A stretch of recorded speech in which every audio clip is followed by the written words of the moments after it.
বিএনপির ভারপ্রাপ্ত চেয়ারম্যান তারেক রহমানের সাথে দেখা করেছেন ফ্যাসিবাদ বিরোধী যুগপৎ আন্দোলনের সঙ্গী 5টি রাজনৈতিক দলের নেতারা।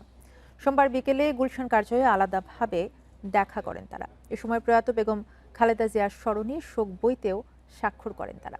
তারেক রহমানের সঙ্গে দেখা করা নেতারা হলেন নাগরিক ঐক্যের মাহমুদুর রহমান মান্না, গণসংহতি আন্দোলনের জোনায়েদ সাকি, এবি পার্টির মুজিবুর রহমান মঞ্জু, লেবার পার্টির মুস্তাফিজুর রহমান ইরান, জমিয়তে উলামায়ে ইসলামের মাওলানা জুনায়েদ আল হাবিব।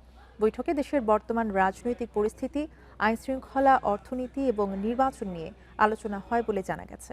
তারেক রহমানের সঙ্গে দেখা করার আগেই শোক বইতে স্বাক্ষর করেন নেতারা। আমি মনে করি যে এই নির্বাচনে হয়তো তার দল জিতবে, তিনি দেশের দায়িত্ব পাবেন, তার দল দায়িত্ব পাবে। দেশটা গড়বার প্রক্রিয়া আমাদের 1.5 মাস পরে শুরু করতে হবে। সেইখানে উনি যদি সবাইকে দিয়ে এইভাবে কোনো শত্রুতার দৃষ্টিভঙ্গি বাদ দিয়ে সবার সহযোগিতার ভিত্তিতে দেশ গড়বার চিন্তা করেন কর্মসূচি, তাহলে সেরকম করে আরও বেশি হবে।